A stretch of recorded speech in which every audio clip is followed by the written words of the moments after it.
But as far as tests, felt like I made no progress when I added it in because my sleep wasn't really dialed in, but it wasn't as consistent as it was when I added it in an off season where I was sleeping good, training hard, and everything was just checked off. All boxes were checked off. That's when I feel like test or no test, I feel like I'd still make decent progress. For a lot of people, as dumb as it sounds, sleeping is a really tough thing to master. I've been working on it for a long time. Again, your physique transformation is gonna come from your food. It's gonna come from your diet. We've seen so many people, I've seen hundreds, if not thousands of people over the years be like, I'm gonna get on a cycle. And they were always talking about like losing body fat and getting in better shape, and they made no progress, none.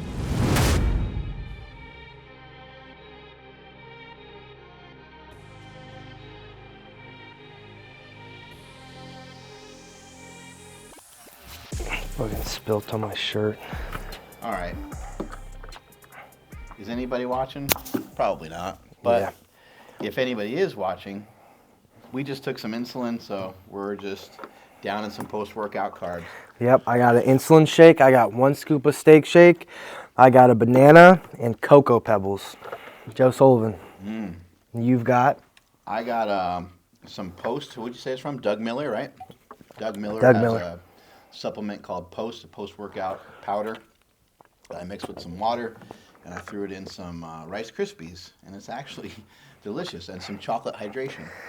Can't beat it. Yeah, this shake. I couldn't find a fucking spoon, so I got this giant spoon here, but it's working. Yeah. So, you got sick recently, you had time to reflect. Oh, yeah, I did. And you came up with something. I think you came up with something big. Because I think people are confused on this topic. Some people can go one way, some people go the other. Some people say that he's natty, other people say that he's not. But. Yeah, so I was down and out for about 4 days. All I could do was watch YouTube. And I watched a lot of Rich Piana, and I stumbled across this video. And guess who's in it? Mike O'Hearn. And Mike O'Hearn is training with him, doing more weight than this guy, and he's a monster. They pose in the posing room after. He hits a most muscular hands on the hips like this. His chest has, the muscle fibers are crazy. There's no way this guy's natty. That's what I came down to, because he looks better than guys right now. And the dryness, the level of muscularity, it just doesn't make sense. So he's not fooling me this time. I believed him all the way up until this point. And it's just disappointing to see somebody lie so hard. Now, in Mike O'Hearn's defense, did you have a fever? I mean, maybe you weren't like all there. I did. Your senses weren't all there. I did have a fever. I was feeling a little bit sick. I wasn't eating my meals. Had a couple Ben and Jerry's. You might need to wait a couple more days so you have like a little bit more clarity. Yeah. Maybe, yeah. I'll sit on it for a couple days, but as of right now, it's not adding up, you know? So. He is pretty big. He is pretty strong. And nowadays, he does talk about like peptides and stuff more often. So that's interesting. Yeah, he's gonna crack soon. We see it. He's gone from ultra natty to a little bit less. And in the video I watched, he was bigger, leaner, stronger.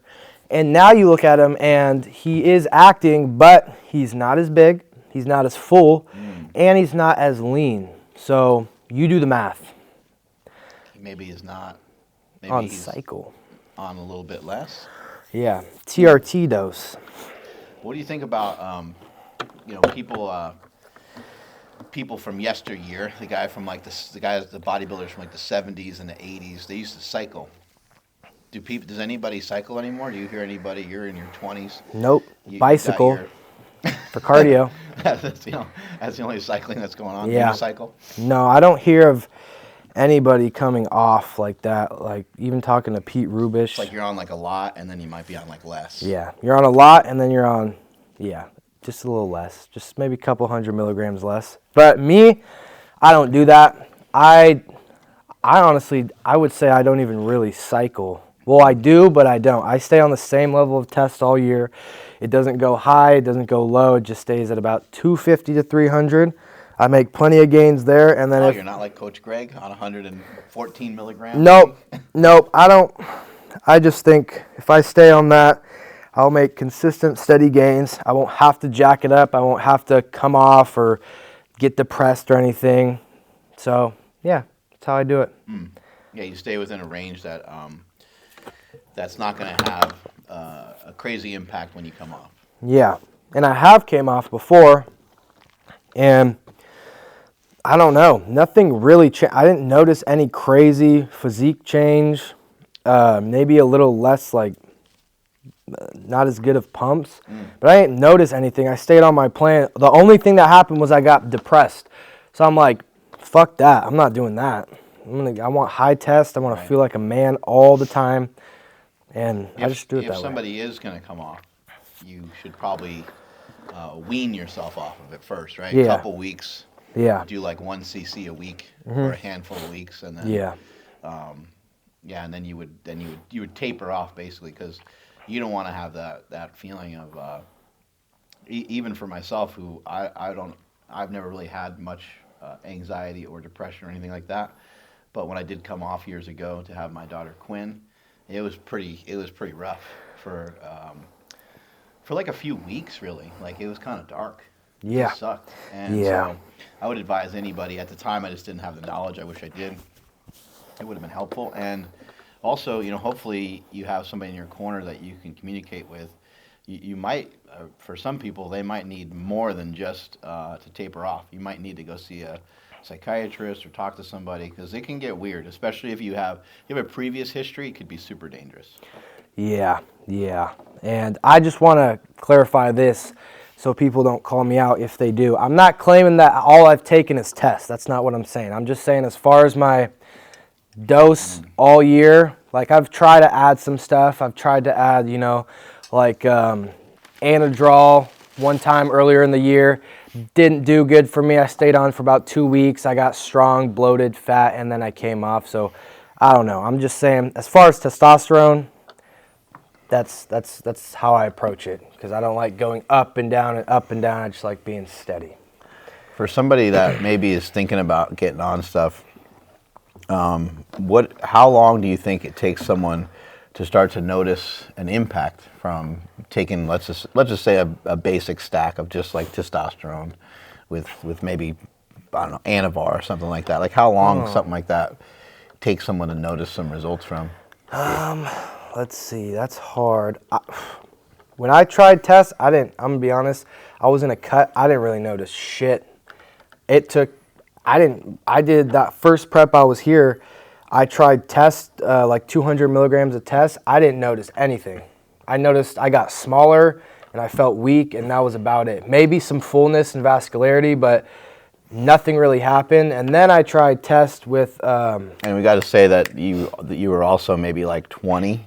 Yeah. Right. So possibly maybe your levels were already pretty good, and maybe 200 milligrams or whatever you took first wasn't enough for you to really. Yeah, I didn't feel anything that people talk about until I did it. I came off. I just stopped taking it. I quit the prep, stopped taking test, and then I re-added it in when I was in the off season, and that's when I noticed a lot. So that just proves, and it was the same dose. So it's all food. If you have to eat and you have to train hard still, but you will notice probably like after a month, you'll start to notice something, whether it's strength gains, get a little leaner, recomp a little more, vascularity, fullness, pumps in the gym, or just main thing was like the mental side for me. I loved. It was like I just felt edged all day, amped.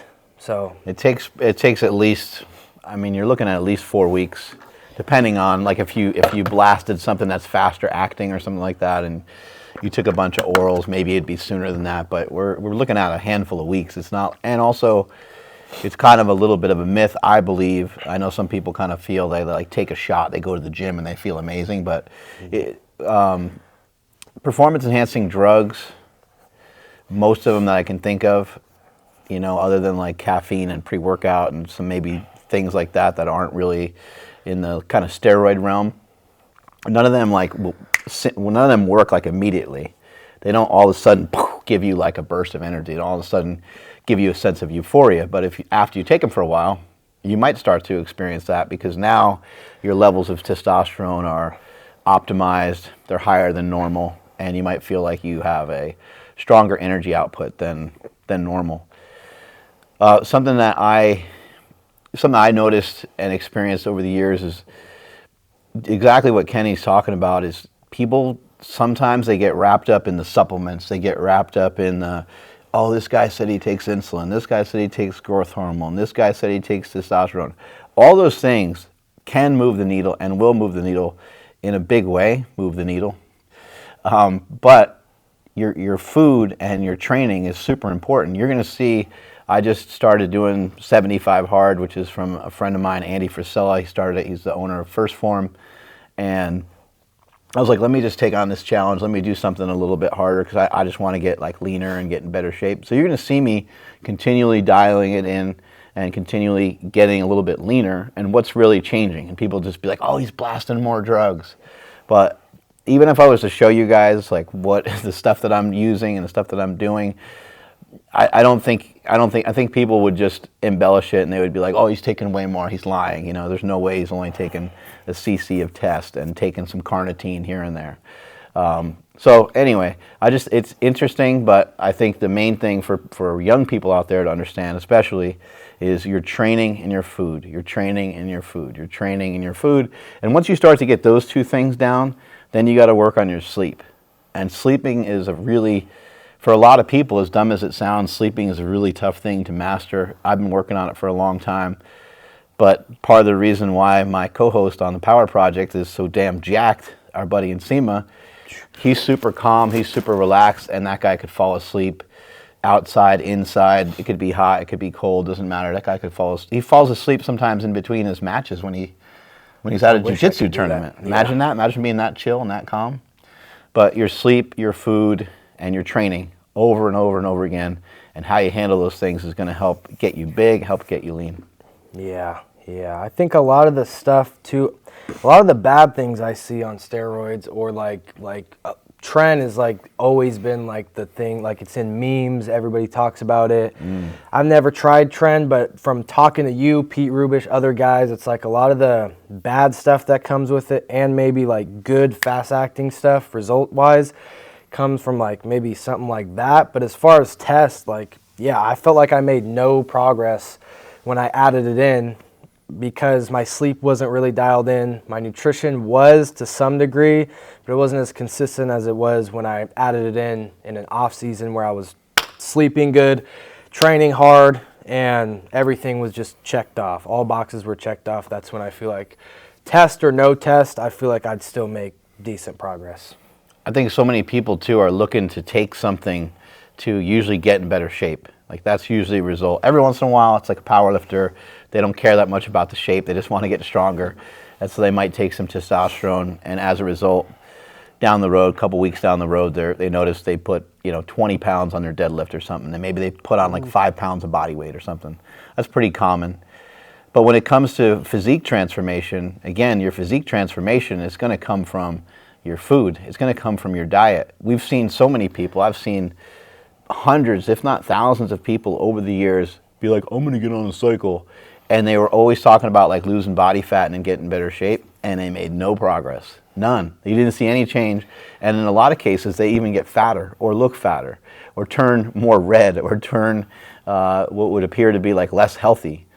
So you got to be really cautious with this stuff. This is not stuff that you just do. I think you're better off. In the best case scenario would be get your habits in order first. So if you're somebody that's looking to lose weight and have a physique augmentation, have a good change, prove to yourself that you can do that for a while. Get yourself in a little bit better shape. Go on some runs, go on some walks, get some good lifting in, get some good sleep in, start to change your nutrition. And once those habits start to sink in, that's when you can go, yeah, I'd like to push this along a little bit more. Yeah, I see that all the time. I've had some buddies, whether it's from baseball or just some friends I know that are a little overweight, they think like, they see me talking about it sometimes and they want to be like, oh, if I take testosterone, that's all I need. That's the last piece. I'm like, you're going to poof, turn into kKnny. Yeah, I'm like, I don't know where testosterone is not a fat burner. It's not directly going to burn fat. You still have to make lifestyle changes for you to get the most out of it. Just like if you're in an off season, you need to eat more to get the most like what you want out of it. If you're going to try to burn fat, it's not going to burn fat for you. I know there's other compounds. know much about them, like DNP, that has like this crazy effect on fat loss. But test is not that. Test, you're not gonna get much out of it unless you change your whole routine. Then you can get what you want out of it. But I don't. Yeah, a big part of that too is your lifting's not going to necessarily burn fat either. Like it might literally burn fat. Sometimes it depends on the activity that you're doing. Like studies can show that like if you do, sprints, it could help to liberate some fat off your body. You do certain types of things. Aerobic activity can help liberate some fat off of your body, things like that. But it doesn't necessarily, you're not necessarily just going to lose weight from those things. You have to still get the diet intact. And so what I've been trying to preach and communicate to people is that lifting weights is kind of more for like your brain and for your mind.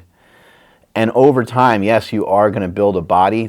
You are going to have more muscle mass, and you are going to improve your metabolism. And that's where testosterone and those things could come in handy, because they could help more with the long term.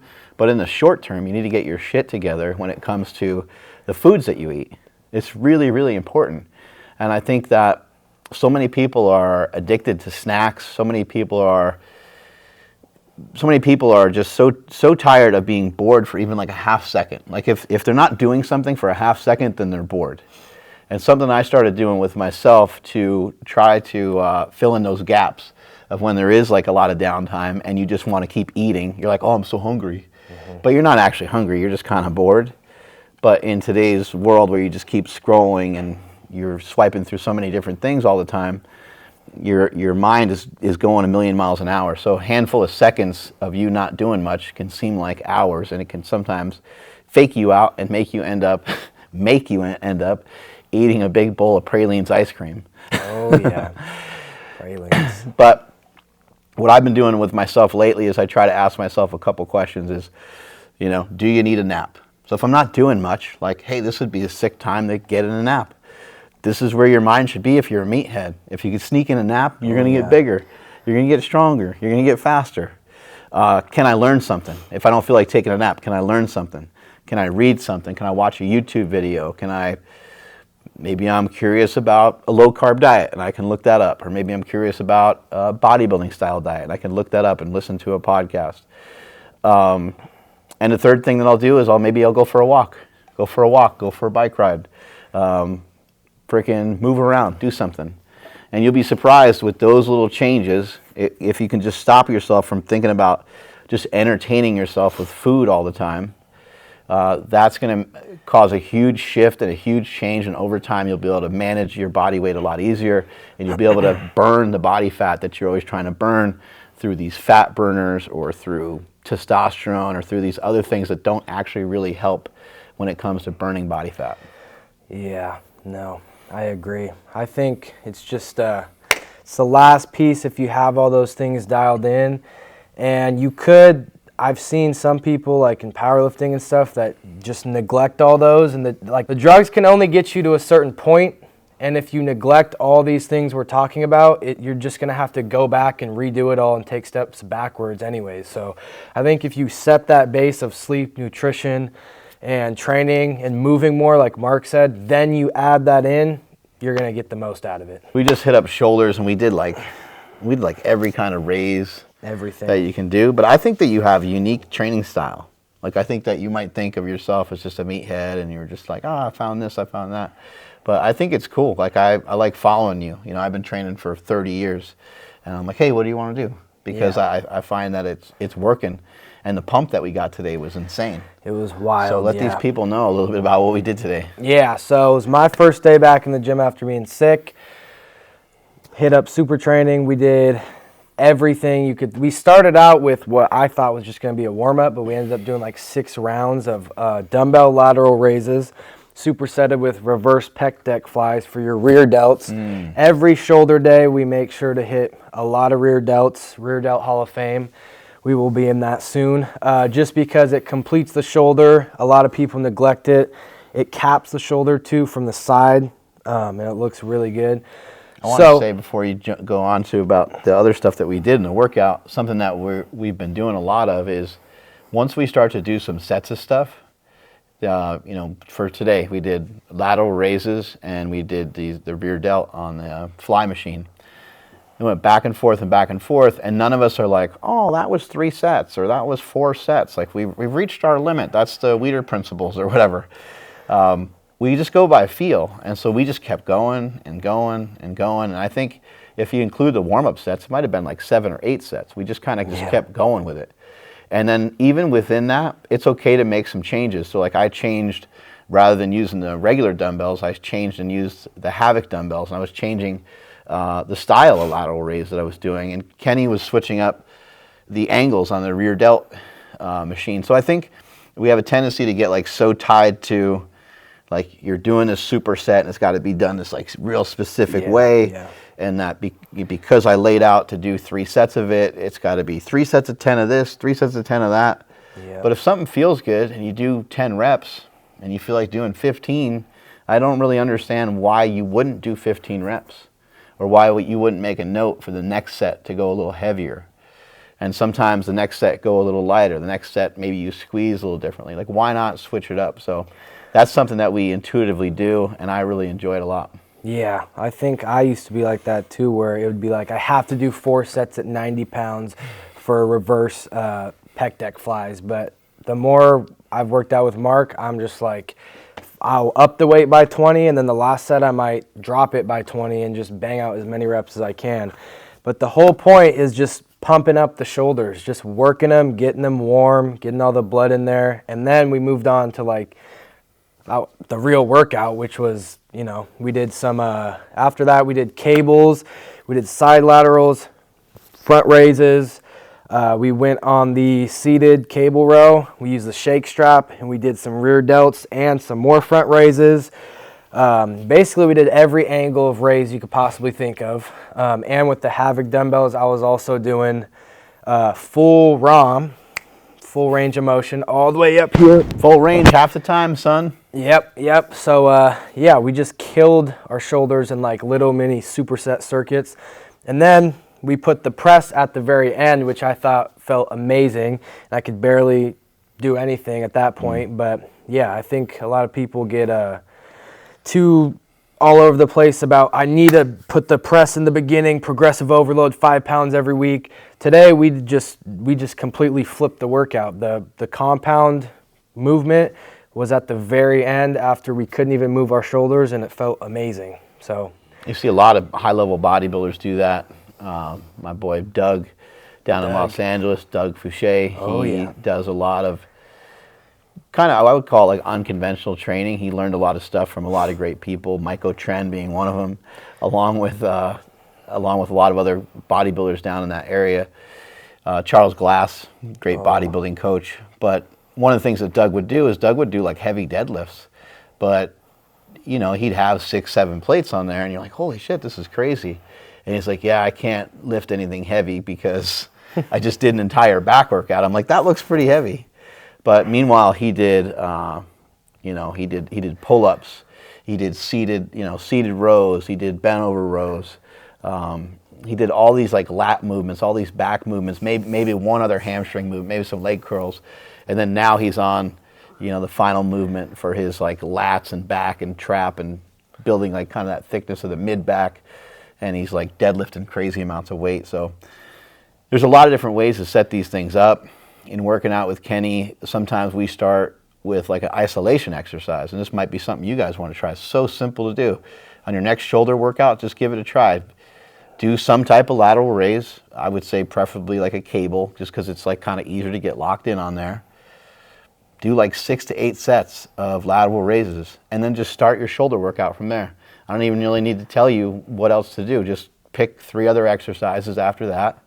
Try to stay on top of your pump. Don't get distracted by the girl who's doing cardio. Don't get distracted by other people asking you questions and stuff like that. Try to stay on top of that pump. Don't take too long of a break.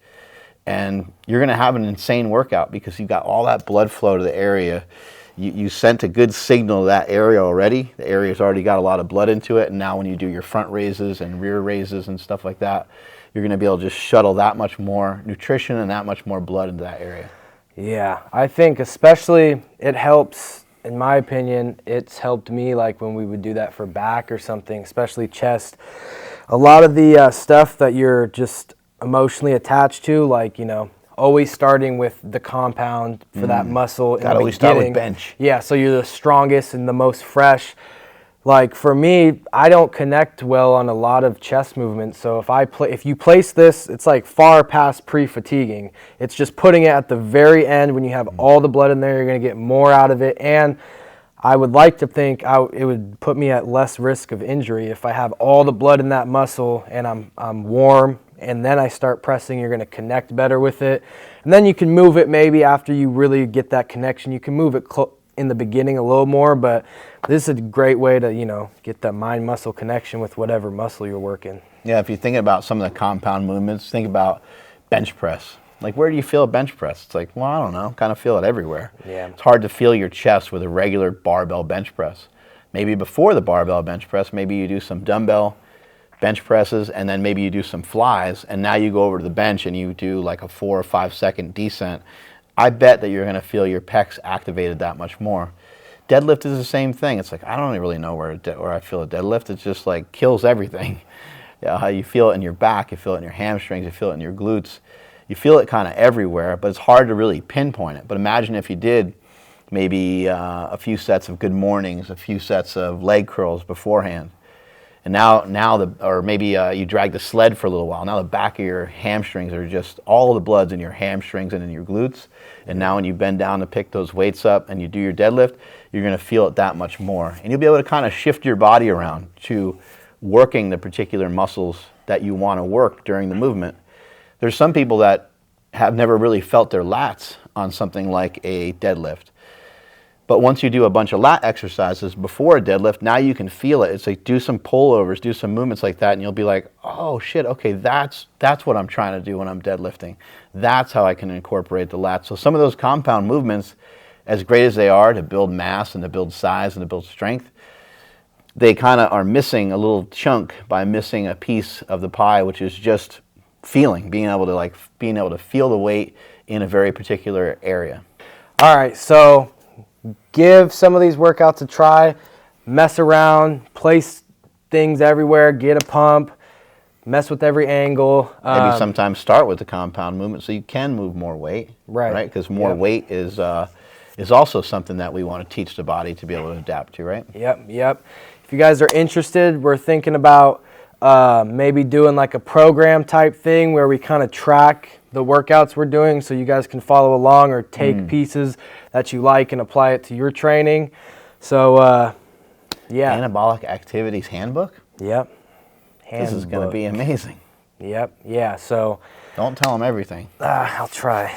Yep. But, yeah, that's it for today's episode. Oh, I forgot one more thing. That when you work a particular muscle group, when you work a particular area, I don't know if the people know this. I don't even know if you know this. I got this from Andy Galpin. Andy Galpin says that when you work a particular muscle group and when you're done with your workout, you have your post-workout carbohydrates, that you're literally shuttling nutrients to the area that you just worked. So you want bigger biceps? This is a way to do it. You have some intra or post-workout carbohydrates, because you're fatiguing the area. You're fatiguing the area of glycogen, and now we're done with our workout. We take our post-workout carbs or maybe a little bit intra. It's literally shuttling into the area. So whatever your weak spot is, you want to bring your shoulders up or your biceps or whatever it might be. On those days, maybe that's where you hammer some good carbs. Good carbs. Fatties. Sour Patch Kids. Good carb, yeah. Well, any carbs that don't really have a lot of fat in them, right? Yeah. Yep. I didn't know that. I didn't know it was that specific. I thought it was just kind of. It's that specific. Everywhere. Yeah. You want to grow your legs? Maybe instead of, 50 grams of carbs post-workout, maybe you go to 100. Maybe you go to 200. Who knows? Yeah. All right, take us on out. All right, so that's it. Follow the channel Anabolic Activities on YouTube and Instagram. Mark Smelly Bell on Instagram. Drop a comment, like the video, let us know what you think. And if you're interested in that Anabolic Handbook, just let us know. That's it for today. Stay anabolic. Buy some steroids. Just kidding. Do it. Yeah. Yes, sir.